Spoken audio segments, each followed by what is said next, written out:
we're within budget, and we kind of let BJ run with the ball and monitor it and watch, where we go with it. Hoping you say so, and get it done. Yes, I'm definitely anticipating that it'll be less than that. What was the figure? 24 what? The additional figure for this number 2, I get 12,470. I got 24.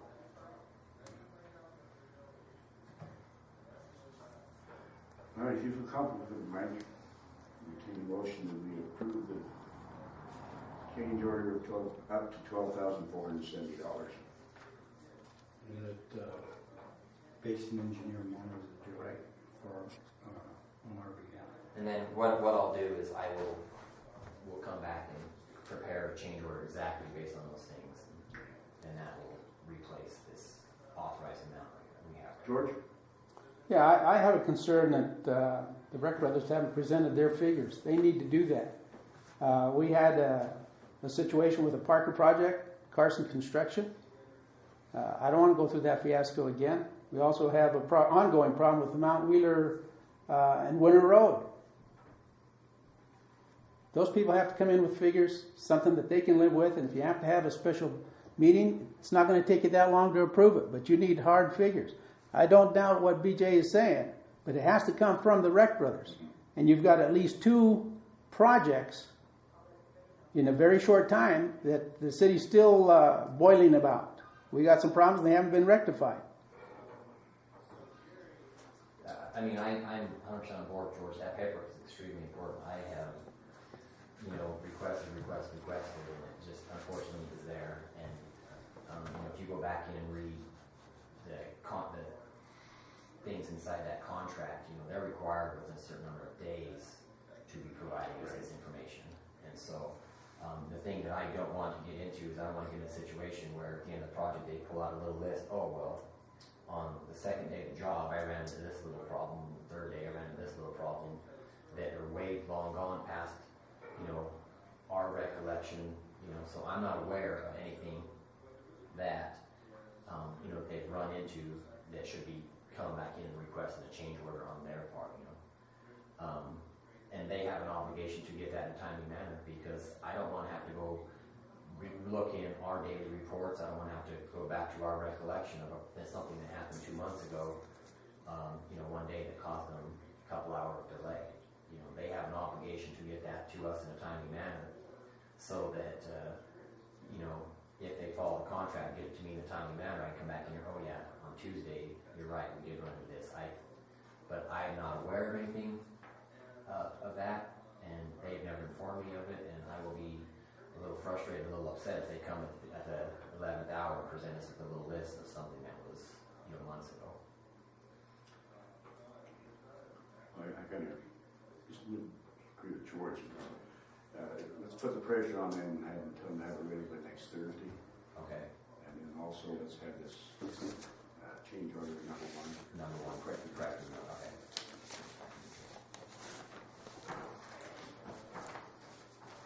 Ready to payable next Thursday? Yeah, I believe so. I do. Get the agenda. It'd be just a change orders only. Nothing else. Okay. Comments.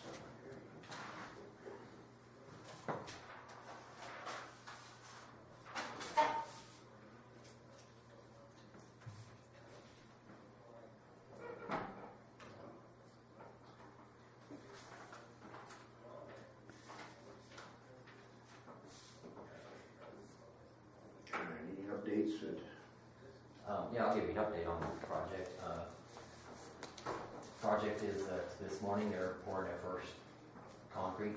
They started over on Bell Avenue. They poured the valley gutter and are starting to run the curb to the west. They will be poured, continue to form, and I think their next pour is probably scheduled for Monday for possibly the rest of the block of to Orson. And so they're starting to roll together. I think they'll go fairly quickly now. They'll basically probably, I anticipate probably every other day, they'll probably be having concrete poured now. I think they basically got all the forms up that they had, and they're pouring them this morning, and they will strip them, clean them, and have them up to pour, possibly on Friday or even maybe Monday, not possibly.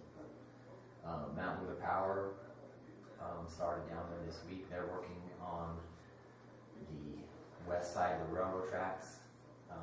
As I had said before, there was one power pole that was going to be in the way of our construction. We requested to move that. Mountain Wheeler has come to the table and they're moving all of their poles from the railroad tracks to the west. And so they're down there. I anticipate they'll probably be out of there the next day or two, having their stuff out. Hopefully the phone company, cable company will be right behind them, relocating their facilities onto the new poles so that those old poles can be removed and taken out of there. Mountain Wheeler Power has taken the lead, coordinating with the other utility companies to get them to move their stuff over. So I have not heard any concerns that they're not moving. It sounds like everything is going to be coming together nicely. So hopefully it may work out perfect for us. Mountain Power Company be in there, poles move before the contractor is really truly doing any concrete or anything else on that side of the project. So looks like it may be coming together nicely. And I believe that, like I say, this you'll see, you probably see a block a week with concrete being completed going down there. So I think they're starting to get into their groove and it'll be moving pretty nicely. Are you going to be down there today? If you want me to, Well, I'd just like to do a little walk. absolutely. You give me time and we'll go down there. I do have some things this morning I needed to work with on some water issues. But how about if I give you a call or this afternoon or something, we'll run down and take a look at it. I got a meeting, I got another meeting at 10, so. Okay. Then that's after this afternoon. I'll get with you and we'll go down and take a look at it. Yeah, no, I think it's coming pretty nicely. That roadway there is definitely widened up, opened up quite a bit at right there at Center in Orson, where it used to go up that, well, it still goes up the hill, but that hill was a very narrow little, basically 12 foot of asphalt. They've opened it up nicely. It's going to be a substantially better little road through there. So. I'm hoping this one starts the trend of what we're going to do throughout the city of East. So. Yes. I think it'll come together nicely.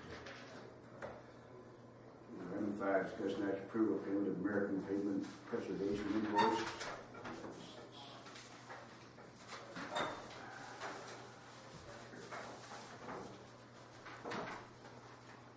Total due of this invoice $281,027.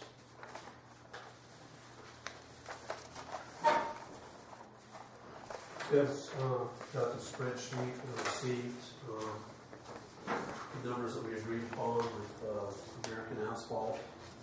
And Martin went around with them and compared everything and come to agreement on all these footages. We had budgeted $281,544.71. That was based on $2.50 a square. Because of that, it came in at $29.23, if I want to say. So there was an under budget of $23,311.92, and there were some places that were narrower. Like I said before, some of the roads were narrower, so that gave us some more square footage. So what we done, Martin and I ran out and we inspected all of the McGill lanes, and all of the McGill lanes. Came up with the widths and the lengths. One road that we would leave out, it needed some work on it, was that goes around Marie Hortons, or Anna Marie Heckathorns, 93rd North, that goes down 59 East. Because of her alfalfa, the water on the road, there were some alligator spots. We tried to put some numbers together. I called Wayne and said, would you have a problem? We got extra material, let's just finish up the lanes. But when it came down to it, there were going to be 2 lanes that somewhere we had to leave 2 lanes out. And I thought, whatever lanes you leave out, those people are going to call and complain. I want to get it all done or none done. We did do 40th North, that runs down to alongside the south side of the trailer park. just north of the shops. We had that one on.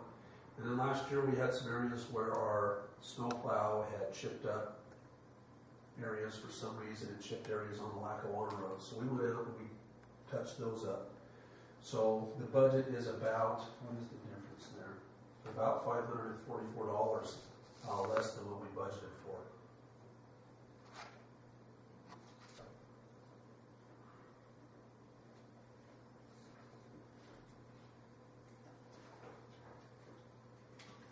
So we completed these jobs. What I'm going to do, I spoke with Randy yesterday, and I'm going to try to work out some type of a deal with Randy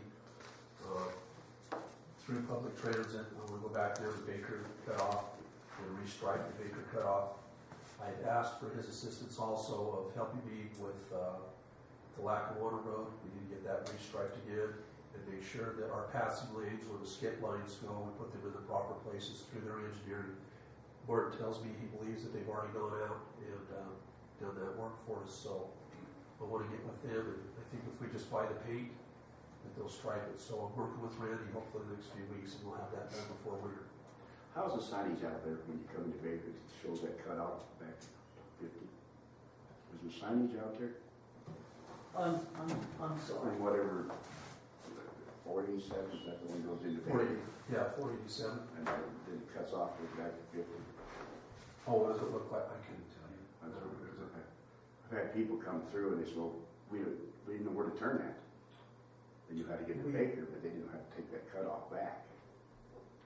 Which cutoff? Because they wanted to go up to Great Basin National Park and didn't come back. We had an issue, but I remember when Kerry was here, GPS shows there's a little 2-track road that comes instead of going up 488, which goes into the park, to the north of that, there's a little 2-track road that comes up into they call it a home farm or the School of Natural Order. Right. And they wanted us to put a sign saying not a through route or something. Well, you're talking BLM property, you're talking a state route.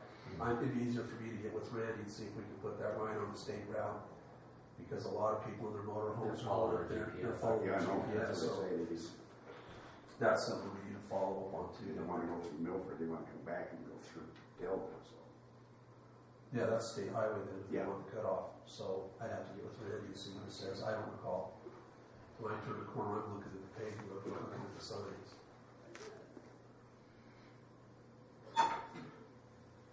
Now you'll see on that report that says the white line on the very top, the airport, we went in and redone the airport access.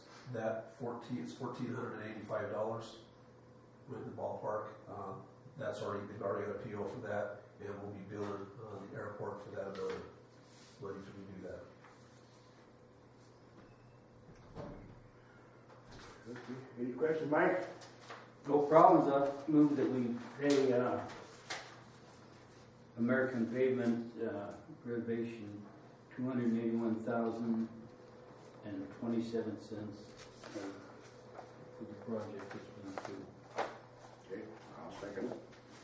Just another note, I told you it was $544 less, and then there's another $1,485, so it's in the ballpark of about $2,000 over budget. I think with the airport, But this is the actual figure here, 281. that's what we're gonna pay them, Right. but $1,485 with inside of that is the airport, It's so going to be billed here. so total savings below budget was around $2,000. We'll probably do it. 544 plus the 1485, it's a change. There's a credit coming from the airport. I'll do another little section somewhere. Another small section. They're gone. I can't get them anywhere. You try. It's it's a challenge. That's they're in here, and when they come up with less numbers and more money, you're trying to get the last little drop you can. That's as close as we can get. Okay. Call for vote. All in favor? Aye. Aye. All right. Okay, item number 6, discussion. This mainly, I'm looking at the city, just you guys, if you don't already have a 5-year plan that you update yearly on what projects Right. you're through the utility board and coordinate with them. Right. Yeah, we don't at this point in time. We did meet with Bill and kind of discuss this, trying to get a longer term plan together. One project that comes to mind